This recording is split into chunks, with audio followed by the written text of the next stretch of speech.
सोचिए आपको हिंदी साहित्य का 1000 साल पुराना बिखरा हुआ इतिहास लिखने को कहा जाए। कहाँ से शुरू करेंगे, कौन जरूरी है कौन नहीं, ये कैसे तय करेंगे। ये एक लगभग नामुमकिन सा काम लगता है। बिल्कुल।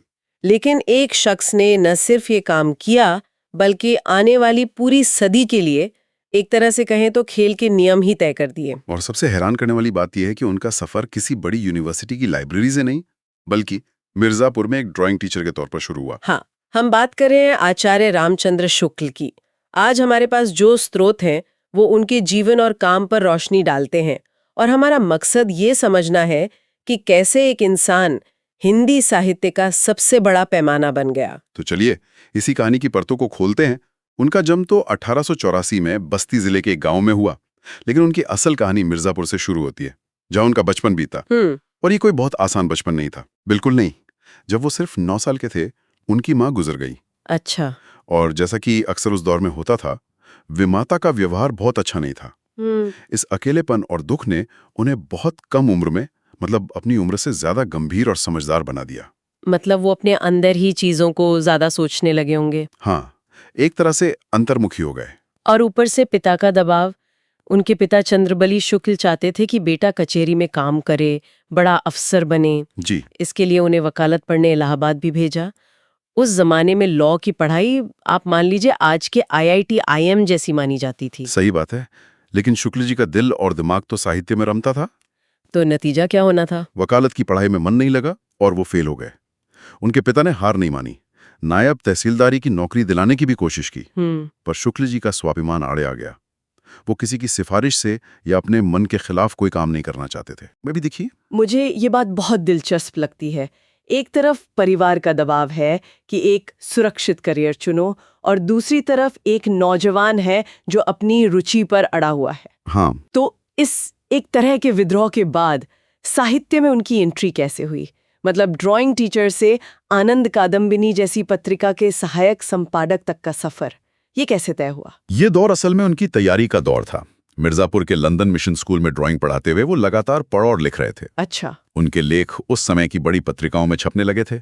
लोग उनकी विद्वत्ता और क्या कहते हैं, भाषा पर उनकी पकड़ को पहचानने लगे थे। मतलब वो सिर्फ एक और लेखक नहीं थे? नहीं, उनके लिखने में एक वजन था, एक विश्लेषण था जो लोगों का ध्यान खींच रहा था। और फिर आता है वो बड़ा मौका 1908 में काशी नागरी प्रचारिणी सभा का बुलावा। जी। उन्हें हिंदी शब्द सागर के सहायक संपादक का काम सौंपा गया।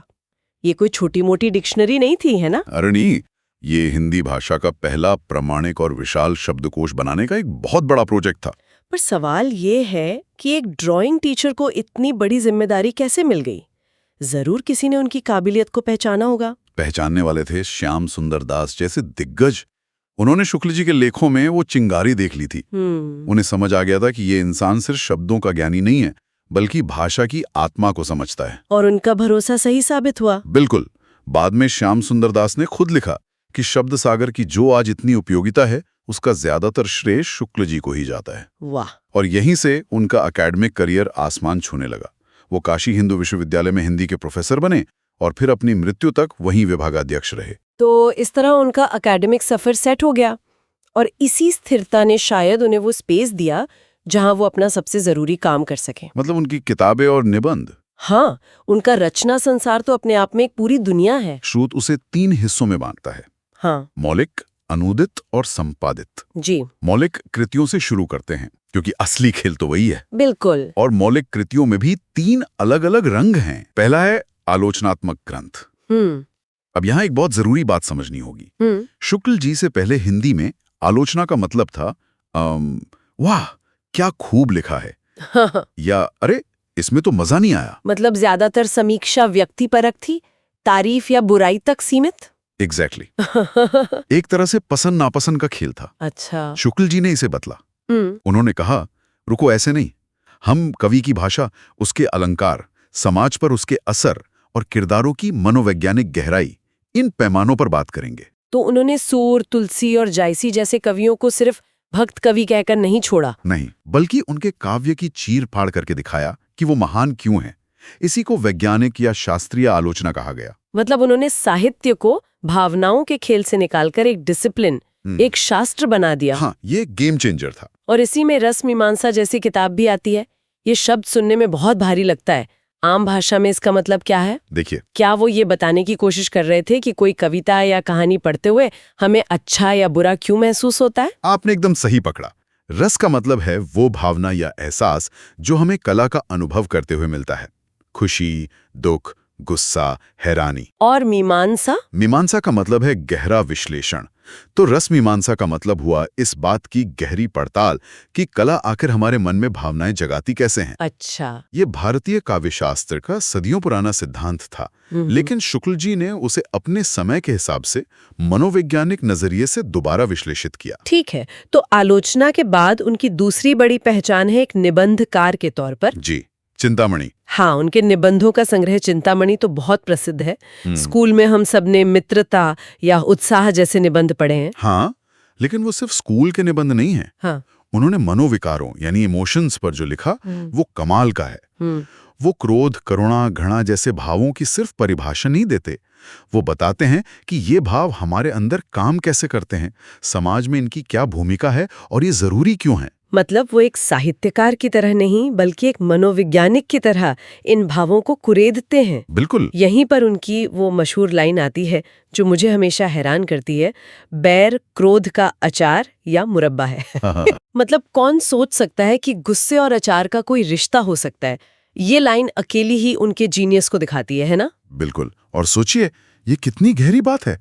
अचार या मुरब्बा तुरंत नहीं बनता, उसे समय तक संभाल कर रखना पड़ता है। सही बात है। क्रोध एक तात्कालिक भाव है जो आया और गया, लेकिन जब आप उस क्रोध को मन में पाल कर रख लेते हैं, उसे प्रिजर्व कर लेते हैं, तब वो बैर बन जाता है। वाओ। और देखिए, मुरब्बा समय के साथ मीठा होता है और अचार तीखा या खट्टा। बैर भी तो ऐसा ही है, वक्त के साथ या तो नरम पड़ जाता है या और जहरीला हो जाता है। एक लाइन में पूरी साइकोलॉजी समझा दी, कमाल है। यही तो बात थी। और उनकी तीसरी और शायद सबसे बड़ी मौलिक कृति है हिंदी साहित्य का इतिहास। जी। आज भी यूनिवर्सिटी में हिंदी साहित्य पढ़ने वाला कोई भी छात्र इस किताब को पढ़े बिना आगे नहीं बढ़ सकता। ऐसा क्या खास है इस किताब में? खास ये है कि उन्होंने सिर्फ कवियों और उनकी रचनाओं की लिस्ट नहीं बनाई, उन्होंने पहली बार एक व्यवस्थित ढांचा तैयार किया। अच्छा। उन्होंने बताया कि हिंदी साहित्य को वीरगाथा काल, भक्ति काल, रीति काल और आधुनिक काल में कैसे बांटा जा सकता है। उन्होंने समझाया कि किसी खास समय में एक ही तरह की रचनाएं क्यों लिखी जा रही थीं। उसके पीछे सामाजिक, राजनीतिक और धार्मिक कारण क्या थे। बिल्कुल। उन्होंने एक बिखरी हुई परंपरा को एक सुसंगत कहानी, एक नैरेटिव दिया। मतलब वो इतिहासकार नहीं, साहित्य के वास्तुकार थे। क्या बात कही है। उन्होंने वो इमारत खड़ी की जिसमें आज भी हम सब रह रहे हैं। तो उन्होंने आलोचना के नियम बनाए, मनोभावों का विश्लेषण किया और साहित्य का इतिहास लिखा। इसके अलावा उन्होंने अनुवाद और संपादन का भी बहुत काम किया। निश्चित रूप से। भ्रमर गीत सार का संपादन हो या शशांक जैसे उपन्यास का अनुवाद, ऐसा लगता है कि वो साहित्य के हर फॉर्मेट में महारथी थे। और इन सब कामों के पीछे उनकी भाषा और शैली एक यूनिफाइंग फोर्स की तरह काम करती है। हाँ, उनके गद्य में एक अजीब सा जादू है। इस पर बात करना जरूरी है। कहते हैं उनकी भाषा के दो रूप मिलते हैं, एक बहुत ही मुश्किल संस्कृत से भरे शब्दों वाली क्लिष्ट, और दूसरी एकदम सरल जिसमें गांव के मुहावरे तक मिल जाते हैं। ये दो अलग अलग लेखक लगते हैं। ये दो लेखक नहीं, एक ही लेखक के दो अलग अलग मकसद हैं। जब वो रश्मि मानसा जैसे गंभीर विषय पर लिख रहे होते हैं तो उनकी भाषा एक जज की तरह होती है, दकीक, तर्कपूर्ण और भारी भरकम। अच्छा। वहां वो संस्कृत के तत्सम शब्दों का इस्तेमाल करते हैं क्योंकि उन्हें बहुत सूक्ष्म और जटिल विचारों को व्यक्त करना होता है। और जब वो क्रोध या मित्रता जैसे मनोवैज्ञानिक विषय पर लिखते हैं तो उनकी भाषा एक दोस्त जैसी हो जाती है, सरल, सीधी और व्यवहारिक। और इसी दूसरी वाली भाषा में वो तड़क भड़क, अटकल पच्चू और जिसकी लाठी उसकी भैंस जैसे मुहावरों का इस्तेमाल करने से भी नहीं हिचकिचाते। एक इतना बड़ा विद्वान और भाषा इतनी जमीन से जुड़ी हुई। यही उनकी खासियत थी। वो जानते थे कि विचार को पाठक तक पहुंचाना सबसे जरूरी है। अगर इसके लिए आम बोलचाल के शब्द इस्तेमाल करने पड़े तो इसमें कोई हर्ज नहीं। तो उनकी शैलियों को हम तीन तरह से देख सकते हैं। हाँ, जैसा आपने कहा, एक जज की तरह आलोचनात्मक शैली, दूसरी एक जासूस की तरह गवेषणात्मक शैली जिसमें वो किसी विषय की तह तक जाकर सबूत खोजते हैं, और तीसरी एक कवि की तरह भावात्मक शैली। जो उनके मनोवैज्ञानिक निबंधों में दिखती है, जहां गद्य पढ़ते पढ़ते कविता का मजा आने लगता है। बिल्कुल। उनकी शैली को बहुत महान माना जाता है। लेकिन यहाँ एक सवाल मन में आता है। पूछे। क्या उनकी संस्कृतनिष्ठ जटिल भाषा ने उन्हें आम पाठक से थोड़ा दूर नहीं कर दिया? क्या ये एक तरह की एकेडमिक गेटकीपिंग थी कि साहित्य को समझना हर किसी के बस की बात नहीं? ये एक बहुत वैध सवाल है और कई आलोचक ये बात उठाते भी हैं। ये सच है कि उनके गंभीर आलोचनात्मक ग्रंथ पहली बार पढ़ने में किसी भी पाठक को डरा सकते हैं। लेकिन शुक्ल जी का तर्क ये था कि अगर विचार गंभीर हैं तो उसे व्यक्त करने के लिए भाषा भी वैसी लगेगी। वो भाषा को सरल बनाने के चक्कर में विचार की गहराई से समझौता करने को तैयार नहीं थे। तो मतलब पाठक को थोड़ी मेहनत करनी पड़ेगी। हाँ, ये जरूर कहा जा सकता है कि उनके पाठक बनने के लिए आपको थोड़ी मेहनत करनी पड़ती है, लेकिन एक बार आप उनकी दुनिया में प्रवेश कर गए तो आपको जो मिलता है वो कहीं और नहीं मिलता। चलिए, अब आखिरी और सबसे बड़े सवाल पर आते हैं। हिंदी साहित्य में आचार्य शुक्ल का स्थान क्या है? उन्हें युग प्रवर्तक यानी एक नए युग की शुरुआत करने वाला क्यों कहा जाता है? उन्हें युग प्रवर्तक इसलिए कहा जाता है क्योंकि उन्होंने हिंदी चिंतन की दिशा बदल दी। दिशा बदल दी। हाँ, उनसे पहले साहित्य का मकसद मनोरंजन या ईश्वर की भक्ति तक सीमित माना जाता था। शुक्ल जी पहले बड़े विचारक थे जिन्होंने साहित्य को जीवन के बड़े मकसद से जोड़ा, जिसे उन्होंने लोक मंगल कहा। लोक मंगल का जिक्र बार बार आता है। इसका सीधा सा मतलब तो समाज का भला हुआ। हाँ, लेकिन मुझे लगता है उनके लिए इसका अर्थ इससे कहीं ज्यादा गहरा था। बहुत गहरा। उनके लिए लोकमंगल सिर्फ समाज सेवा या कोई चैरिटी का काम नहीं था।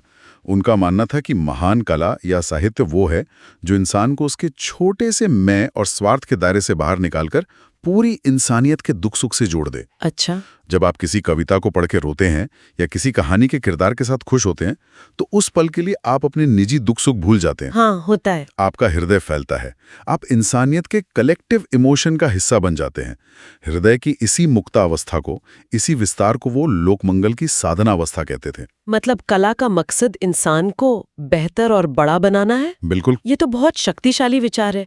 यानी कला सिर्फ मनोरंजन का साधन नहीं, बल्कि इंसान को नैतिक रूप से बेहतर बनाने का एक जरिया है। जी। उनके इस पूरे योगदान के लिए उन्हें सम्मान भी मिला। चिंतामणि के लिए उन्हें उस समय का सबसे प्रतिष्ठित मंगला प्रसाद पारितोषिक भी दिया गया था। हाँ, उन्हें सम्मान मिला, लेकिन उनका असली सम्मान वो विरासत है जो वो छोड़ गए। 2 फरवरी 1941 को उनका निधन हो गया। लेकिन आज भी जब हिंदी साहित्य में किसी बात को प्रामाणिक साबित करना होता है तो कहा जाता है शुक्ल जी ने ऐसा कहा है। वो एक व्यक्ति नहीं, एक संस्था बन गए। बिल्कुल। तो आज की हमारी इस चर्चा से ये साफ है कि आचार्य रामचंद्र शुक्ल सिर्फ एक आलोचक, निबंधकार या इतिहासकार नहीं थे। नहीं, वो एक ऐसे विचारक थे जिन्होंने हिंदी साहित्य को देखने, समझने और परखने का एक पूरा सिस्टम, एक नया नजरिया दिया। बिल्कुल। उनकी वैज्ञानिक आलोचना दृष्टि, मनोविकारों की गहरी समझ, साहित्य को लोकमंगल से जोड़ने का उनका आदर्श और उनकी सधी हुई भाषा, ये सब मिलकर उन्हें वो जगह देते हैं जहां आज तक कोई दूसरा नहीं पहुंच पाया है। वो हिंदी साहित्य के आकाश का वो ध्रुव तारा है जिसे देखकर आज भी दिशा तय की जाती है। और यहीं पर एक सवाल आज के संदर्भ में सोचने के लिए रह जाता है। जी। शुक्ल जी ने साहित्य का सबसे बड़ा उद्देश्य लोक मंगल यानी समाज को भावनात्मक और नैतिक रूप से जोड़ना और बेहतर बनाना माना था। आज के डिजिटल युग में जहां कला और मनोरंजन के अनगिनत रूप हैं, जहां हर कंटेंट को वायरल होने और व्यक्तिगत पसंद नापसंद पर तौला जाता है, क्या कला का ये लोकमंगल वाला उद्देश्य आज भी उतना ही मायने रखता है या फिर ये एक पुराना पड़ चुका आदर्श है?